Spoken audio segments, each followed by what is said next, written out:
How to close a client in digital marketing agency. अगर आप freelancing कर रहे हैं या एक डिजिटल मार्केटिंग एजेंसी रन कर रहे हैं, क्लाइंट्स को कैसे क्लोज किया जाए। अगर आपको एक सक्सेसफुल डिजिटल मार्केटर बनना है तो आपको कंसिस्टेंट क्लाइंट्स चाहिए। एक क्लाइंट्स का आपको फ्लो जरूर चाहिए। आपको एक पाइपलाइन बिल्डअप करनी पड़ेगी जहां पर आपको हर महीने नए नए क्लाइंट्स को क्लोज करना होगा। अब प्रॉब्लम वहां आती है कि जब बहुत सारी लीड्स तो आती हैं, बहुत सारे क्लाइंट्स इंक्वायरी करते हैं, बट समझ में नहीं आता कि क्लोज कैसे हो, और उसमें से एक भी जब क्लोज नहीं होते सबसे बड़ी प्रॉब्लम होती है। अगर मैं खुद की एक्सपर्टीज की बात करूं कि मेरी डिजिटल मार्केटिंग में सबसे अच्छी एक्सपर्टीज क्या है, तो ओवरऑल जो मेरी पर्सनल एक्सपर्टीज है वो सेल्स है। ये मेरी सबसे अच्छी क्वालिटी हो चुकी है over the period of time. मेरी कम्युनिकेशन स्किल्स इतनी अच्छी नहीं थी, मेरी नेटवर्किंग, मेरी बात करने का तरीका, लोगों को समझने का तरीका मेरा अच्छा नहीं था, ठीक है। तो इसमें मैं कोई I was not good at these skills, but over the period of time मैंने इन सारी स्किल्स को सीखना स्टार्ट किया। मैंने नेटवर्क मार्केटिंग करी, मैंने बहुत सारी चीज़ें करी, अलग अलग जैसे तरह की सेल्स करी। तो क्या हुआ कि एक 3 साल 4 साल 5 साल देने से मुझको एक समझ में आ गया कि लोगों को समझा कैसे जाता है। तो यही सारे सीक्रेट्स मैं आज आप सबको बताने वाला हूं कि क्लाइंट्स को कैसे क्लोज करना है। कुछ ऐसी स्ट्रैटेजीज, ऐसे मेथड्स बताऊंगा जो मैं यूज करता हूं क्लाइंट क्लोज करने में।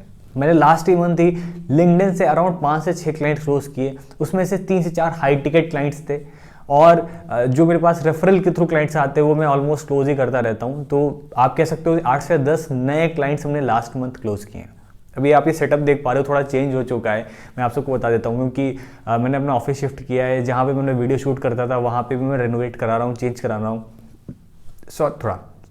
थोड़ा सा यहाँ पे जो स्टूडियो था, थोड़ा सा सेटअप था, वो सारी चीज़ें चेंज हो रही हैं, तो उसमें टाइम लगेगा। साथ ही मैं डेली का व्लॉग भी स्टार्ट करने वाला हूँ। तो डेली का जो व्लॉग है उसको बनाने में मेहनत कर रहा हूँ। थोड़ी सी प्लानिंग चल रही है अभी कि कैसे उसको एग्जीक्यूट करना है, किसको असाइन करना है, कौन सा टास्क। तो थोड़ा सा आप चेंज देखोगे। इसके बाद अभी जब नए वीडियोस मैं लाना स्टार्ट करूँगा, नया सेटअप रेडी हो जाएगा, तो आप और बेटर क्वालिटी में मेरे वीडियोस को एक्सपेक्ट कर सकते हो। तो चलिए बैक टू द टॉपिक, समझते हैं कि सेल्स करना कैसे है। अब सबसे पहले मैं आपको कुछ बेसिक चीज़ें क्लियर कर देता हूँ। किसी भी एक एजेंसी में आपको क्या है, कंसिस्टेंट क्लाइंट्स का फ्लो बनाना बहुत ज़रूरी है। आप कुछ 4-5 क्लाइंट या 8-10 क्लाइंट पर डिपेंड नहीं हो सकते हो, या आपके कोई जो पुराने क्लाइंट है उन पर आप हमेशा नहीं डिपेंड हो सकते हो। चाहे आप रिटेनर क्लाइंट हो, चाहे आपके कितने अच्छे क्लाइंट हो, 4 साल 5 साल से आपके क्लाइंट हो, बट हर क्लाइंट का एक टाइम आता है, ठीक है। वो काम या तो बंद करेगा या फिर आपके काम से उसको एक ही चीज़ मिलता रहेगा, वो अपने बिजनेस से और चीज़ें एक्सपेक्ट करने लगेगा आपसे, ठीक है, या फिर आपसे कहेगा प्राइस कम करने के लिए। तो आप बहुत ज़्यादा क्लाइंट पे डिपेंड नहीं हो सकते हो जो आपके एग्जिस्टिंग क्लाइंट है। आपको एक कंसिस्टेंट फ्लो चाहिए। वो फ्लो बनाना कैसे है? पहली चीज़ तो आप पहले मार्केटिंग का तरीका निकालो। सेल्स पे हम आते हैं अपने पॉइंट पे, बट थोड़ा सा ना मैं मार्केटिंग को भी टच कर लेता हूँ कि आपके मार्केटिंग के तरीके अलग अलग होने चाहिए। जैसे कि रेफरल्स के थ्रू आप अपने एग्जिस्टिंग क्लाइंट से कहिए कि वो आपको रेफरल शेयर करें, या फिर नेटवर्किंग करिए, अलग अलग लोगों से मिलिए, अलग अलग बिजनेस इवेंट्स में जाइए, अलग अलग मीटअप्स में जाइए। वहाँ जितना ज़्यादा नेटवर्किंग करोगे आप, उतनी ज़्यादा प्रोबेबिलिटी बनेगी कि आपको नए नए क्लाइंट्स के रेफरल्स मिलेंगे, ठीक है। तो नेटवर्किंग करिए ज़्यादा से ज़्यादा, लिंक्डइन मार्केटिंग करिए, जो नेटवर्किंग ग्रुप्स हैं उनको सबको ज्वाइन करिए, मतलब एक प्रोबेबिलिटी क्रिएट करिए, आपको ज़्यादा से ज़्यादा बिजनेस मिले। अपने पहले मार्केटिंग करिए, आप एक फ्लो बनाइए, पाइपलाइन बनाइए, जहां पर आपको कम से कम 25 से 30 लोग आपके ऐसे होने चाहिए जिनको आप कोटेशन शेयर कर चुके हो, जिनसे आप बात कर चुके हो, जिनसे बिजनेस की बात हो चुकी है, जिनको आप प्रपोजल भेज चुके हो, मीटिंग कर चुके हो। तो ऐसे 20-25 क्लाइंट्स आपके पास होने चाहिए। इंपॉर्टेंट है ये मस्ट है। अब आ जाता है अपने टॉपिक पे, सेल्स पे, कि अब ये बना तो है आपका, मतलब मान चलिए 20 की लिस्ट हो गई, उसमें से क्लाइंट को क्लोज कैसे किया जाए। तो ध्यान रखिए, क्लोजिंग का जो सीन है, एक क्लाइंट को क्लोज करने के लिए ऑन एवरेज मैं जो समझता हूँ 4 से 5 मीटिंग्स हो जाती हैं, अगर आप वो हाई टिकट क्लाइंट है। क्योंकि कोई भी जिसको 50,000 60,000 आपको देना है हर महीने, वो ऐसे नहीं आएगा कि आप पहली बार पिच करने गए, आपने मीटिंग करी, उसने कहा लो भाई 50,000 रखो और जाओ मार्केटिंग करना स्टार्ट कर दो, 1 लाख का एड बजट। ऐसा नहीं होता है। जो भी हाई टिकट क्लाइंट्स होते हैं, कुछ मल्टीपल मीटिंग्स होती हैं, ठीक है। आप पहले प्रपोजल दोगे, फिर आप उसका कोटेशन दोगे, फिर आप थोड़ी सी प्लानिंग बनाओगे उनके लिए। कई बार प्लानिंग नहीं भी बनती है, बट प्रपोजल, कोटेशंस, कुछ मीटिंग्स 2-3 होती हैं, ठीक है। तब मैं समझता हूँ कि हाँ क्लाइंट कन्वर्ट हो जाता है। तो 4-5 मीटिंग्स होती हैं, नॉर्मल है एक हाई टिकट क्लाइंट को क्लोज करने के लिए। अब आपको करना क्या है, ये प्रोसेस आपका पहले स्टार्ट हो जाता है। सबसे फर्स्ट मीटिंग से डिसाइड हो जाता है कि आपका क्लाइंट को क्लोज होने वाला है कि नहीं होने वाला है। तो अब मैं यहाँ पे कुछ आपको मेन पॉइंट्स बताता हूँ, टॉपिक्स, ऐसी चीज़ें, ऐसे सीक्रेट्स बताता हूँ जो मैं खुद यूज़ करता हूँ। अब मैं जब भी किसी क्लाइंट के साथ मीटिंग में जाता हूँ तो सबसे पहले तो उसके बारे में थोड़ा सा रिसर्च कर लेता हूँ।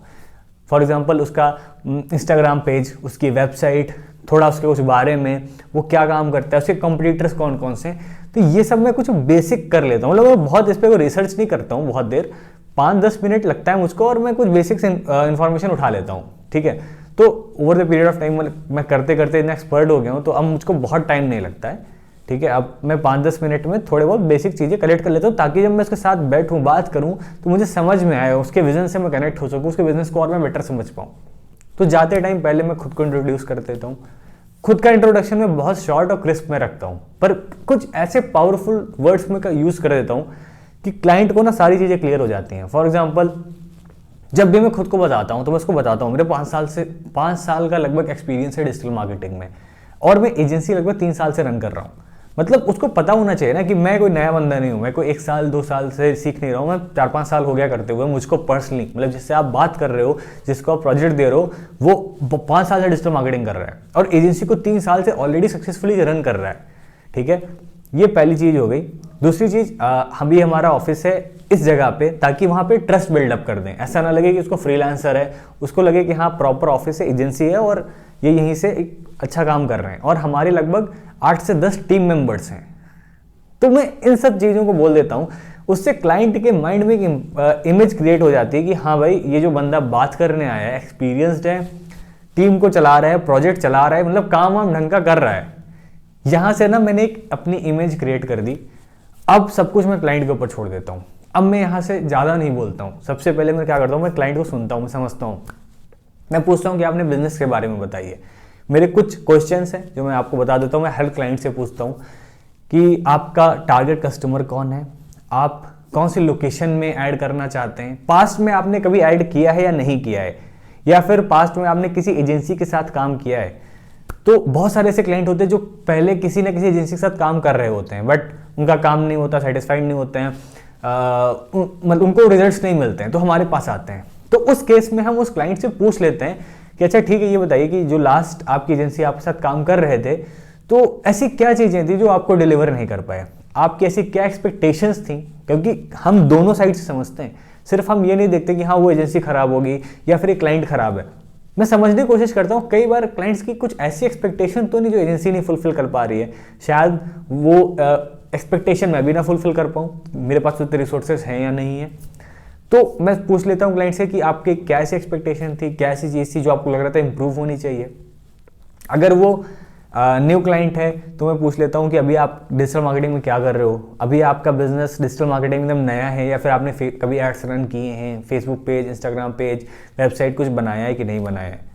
तो ये कुछ बेसिक सवाल है जो मैं उससे पूछता हूँ। उसके मैं बिजनेस को समझने की कोशिश करता हूँ कि उसका प्रोडक्ट क्या है, प्रोडक्ट कौन से यूज आता है, प्राइस क्या है, किसको बेच रहा है, कौन सी लोकेशन में बेच रहा है, पिछले कितने सालों से बेच रहा है, आगे उसको बेचना कहाँ है, 2 साल 3 साल 5 साल का विजन क्या है, ठीक है। ऑलरेडी एक बहुत बड़ा ब्रांड है तो मैं ऑलरेडी रिसर्च करके जाता हूँ, तो उससे ये क्वेश्चन नहीं पूछता हूँ कि 5 साल का विजन क्या है, क्योंकि उनके विजन ऑलरेडी डिफाइंड होते हैं। तो उनको लगता है कई बार हम उनसे बहुत एक्स्ट्रा इन्फॉर्मेशन ले रहे हैं। तो अगर कोई बहुत बड़ा ब्रांड है, ऐसे कुछ मैं बड़े ब्रांड्स के साथ काम कर रहा हूँ, बहुत बड़े हॉस्पिटल्स हैं, तो वहाँ मैं थोड़ा इन क्वेश्चंस को अवॉइड करता हूँ। बट ये मैं समझ लेता हूँ कि हाँ, एक और इम्पॉर्टेंट क्वेश्चन आ गया यहाँ पे कि अगर क्लाइंट के 5-10 सर्विसेज हैं, फॉर एग्जांपल मैं किसी हॉस्पिटल के साथ जाता हूँ, अगर मैं भी रिसेंटली एक हॉस्पिटल में बात हुई है, उनका काम हम लोगों ने मतलब स्टार्ट करना है, वो डील डन हो चुकी है। अब वो पूरा एक हॉस्पिटल है, मल्टी स्पेशलिटी हॉस्पिटल, बहुत सारे ट्रीटमेंट, अलग अलग डिपार्टमेंट। अब हमने देखो एक साथ सबको तो कर नहीं सकते, ऐसा नहीं है कि सारे ट्रीटमेंट फोकस कर देंगे, सब पे लीड जनरेट करने लगेंगे, सब पे ब्रांड अवेयरनेस कर देंगे। हमने उनसे पूछ लिया ठीक है आप इतना सारा करते हो, बट मैं अगर टॉप 5 सर्विसेज की बात करूं, आपके टॉप 5 प्रोडक्ट्स या सर्विसेज कौन से होंगे जिस पर आप चाहते हो कि पहले इस पर हमें ट्रैफिक आना चाहिए, बाद में किसी और चीज़ पे। तो ये मैं अपने क्लाइंट से ज़्यादातर पूछ लेता हूँ, जिनके ज़्यादा wide range of product services होते हैं ना, मैं उनसे पूछ लेता हूँ कि टॉप 5 बता दीजिए, टॉप 3 बता दीजिए, टॉप 4 बता दीजिए। तो उससे मैं समझ जाता हूँ कि हाँ पहले इस पर फोकस करना है, फिर इस पर करना है, फिर इस पर फोकस करना है। तो ये कुछ सवाल हैं जो क्लाइंट से आपको फर्स्ट मीटिंग में पूछने ही पूछने हैं। सेकंड आ जाता है कि आप उसको एक बढ़िया से प्रपोजल बना के दें। अब प्रपोजल में ध्यान रखिए, क्लाइंट की रिक्वायरमेंट समझ लेनी है। जो मैंने इतने सारे सवाल जब आपको बोले, मतलब इस जो फर्स्ट मीटिंग में ना क्लाइंट ही बोलता है सब कुछ, और हम बैठ के क्लाइंट की सिर्फ सुनते हैं। मतलब हम बहुत सुनते रहते हैं कि हाँ इसको क्या चाहिए, मतलब उसके थॉट प्रोसेस, उसके माइंड। और साथ में अगर आप किसी डायरेक्टली क्लाइंट से, खास करके इंडियन क्लाइंट से आप ये पूछते हो कि आपका मार्केटिंग बजट क्या है, तो भाई मेरे एक ही शब्द है, वो यही कहेंगे जितना कम से कम हो पाए। ठीक है, मतलब आप अपने हिसाब से देखो, मुझे कम से कम में रिजल्ट चाहिए, कम से कम में मुझको इन्वेस्टमेंट करना है और अच्छे से अच्छा रिजल्ट चाहिए। तो यहाँ पर ये सवाल, ये क्वेश्चन जो होता है वैलिड नहीं होता मेरे अकॉर्डिंग, कि आप क्लाइंट से पूछो उसका बजट कितना है, खास करके इंडियन क्लाइंट से। ठीक है, तो बहुत कम लोग होते हैं, मैं 10 लोगों से मिलता हूँ अगर, तो 9 लोग ही जवाब देते हैं। एक बंदा ही होगा शायद जो बताएगा एग्जैक्टली कि मेरा इतना बजट है, आपको इतना स्पेंड करना है। तो यहाँ पर आपको करना क्या है, बजट पता कैसे करें, आप क्लाइंट थोड़ा समझ लो, उसके बिजनेस को देख के, उसके काम को देख के, उसके कितनी अर्निंग कर रहा होगा अभी, कौन से स्टेज पे, किस टाइप का क्लाइंट है। आपको थोड़ा उसके बिहेवियर से या फिर थोड़ा उसके काम करने तरीके से, बिजनेस के स्टेज से पता चल जाएगा कि वो कितना इन्वेस्ट कर सकता है, किस टाइप का बजट वो देख रहा है। तो थोड़ा बहुत आप उससे पूछ भी सकते हो कि कितना बजट आप एक्सपेक्ट करते हो, या फिर आप अपना भी कोट कर सकते हो। बट क्लाइंट को ध्यान में रख के आप उसका बजट बनाओ। कहीं ऐसा ना हो कि वो बहुत प्रीमियम क्लाइंट है, अच्छा खासा स्पेंड कर सकता है, बट आपने उसको 5-10 हज़ार ही बता दिए, 15,000 बता दिए। क्योंकि ये सारी गलतियां हम लोगों ने स्टार्टिंग में बहुत करी। कुछ ऐसे क्लाइंट्स जो बहुत ज़्यादा स्पेंड कर सकते हैं, हमने उनको बहुत कम बजट बता दिया, वेबसाइट का 15,000 20,000 ही बता दिया। बट हम लोगों को बाद में रियलाइज हुआ वेबसाइट हम 30,000 40,000 की भी सेल कर सकते थे। मतलब हमने जिनको वैल्यू दी वो भी उसी के बराबर ही थी। बट जब फ्रीलांसर थे 15-20 हज़ार रुपये बहुत लगते थे एक वेबसाइट के, भले वो उसका काम 50,000 वाला ही हम कर रहे हैं, बट 15,000 20,000 बहुत ज़्यादा लगते थे। धीमे धीमे समझ में आया कि जैसा क्लाइंट है उसको वैसे रेट देने। कुछ क्लाइंट हमारे इस तरह इसलिए भाग गए क्योंकि उनका बजट था 10,000 12,000 15,000। क्योंकि मैं छोटे क्लाइंट्स के साथ भी काम करता हूँ, मेरा सिंपल सा रूल है, do not keep all your eggs in one basket.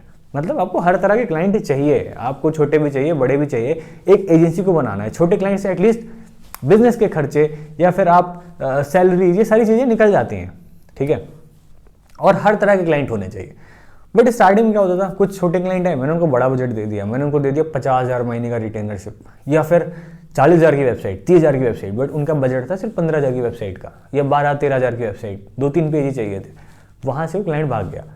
अब इंडियन मार्केट में तो ऐसा है भाई, फ्रीलांसर्स भी हैं, एजेंसीज भी हैं, 5-5-6-6 हज़ार के लोग वेबसाइट बेचते हैं, उसने किसी और से करा लिया। तो इस तरह से मेरे कई क्लाइंट गए, बहुत सारा नुकसान हुआ। यहाँ पर आपको समझ लेना है फर्स्ट मीटिंग में क्लाइंट का बजट क्या है, क्लाइंट के बजट के अकॉर्डिंग और क्लाइंट के नीड के अकॉर्डिंग आपको एक कोटेशन भेजना है। कोटेशन को स्लाइटली पहली बार थोड़ा सा ज़्यादा रखना, एकदम से कम मत भेज देना। मतलब 10-20% आप बढ़ा के भेजिएगा, मैं आपको सजेस्ट करता हूँ।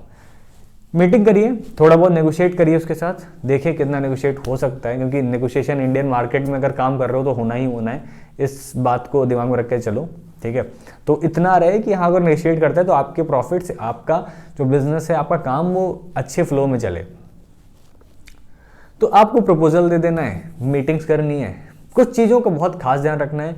क्लाइंट क्लोज करते टाइम आपको उसकी नीड को समझ लेना है। ठीक है, कि उसकी नीड क्या है, और उसके अकॉर्डिंग आप एक प्लान बना दो।